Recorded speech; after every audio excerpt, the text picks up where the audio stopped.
La liberté, on ne la donne pas. La souveraineté, on ne la donne pas. Il faut l'arracher. Il y a deux termes qui ont retenu mon attention dans le communiqué du porte-parole du gouvernement. Impérialisme et asservissement.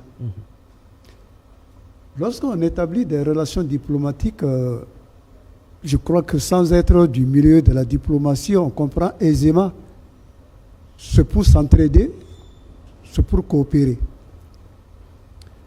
Et voilà qu'après avoir établi des relations de cette nature avec la France, le Burkina est venu à faire un constat. Un constat dans le comportement de son partenaire.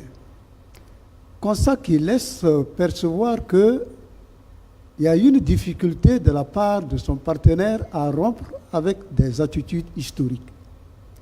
Le mot impérialisme, le mot asservissement.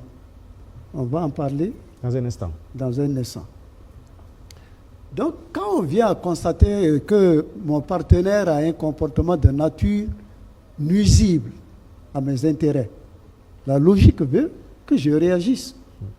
Et la réaction qui a été mise par les autorités burkinabées, je crois qu'il faut la saluer à haute voix. Il était temps.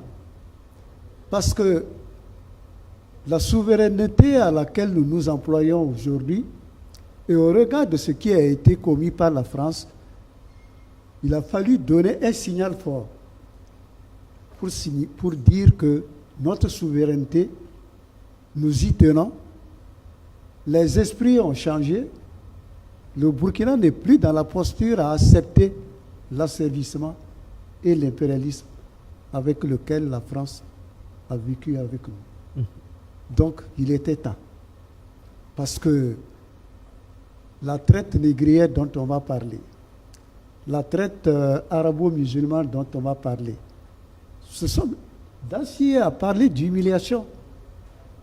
Historiquement parlant, c'est tout un chapelet d'humiliation que les Noirs ont subi et des pratiques avec lesquelles les Européens ne veulent pas ou ils ont de la difficulté à rompre. La liberté, on ne la donne pas. La souveraineté, on ne la donne pas. Il faut l'arracher. Et je crois que l'acte qui a été posé par notre gouvernement va dans ce sens. Nous sommes décidés à employer tous les moyens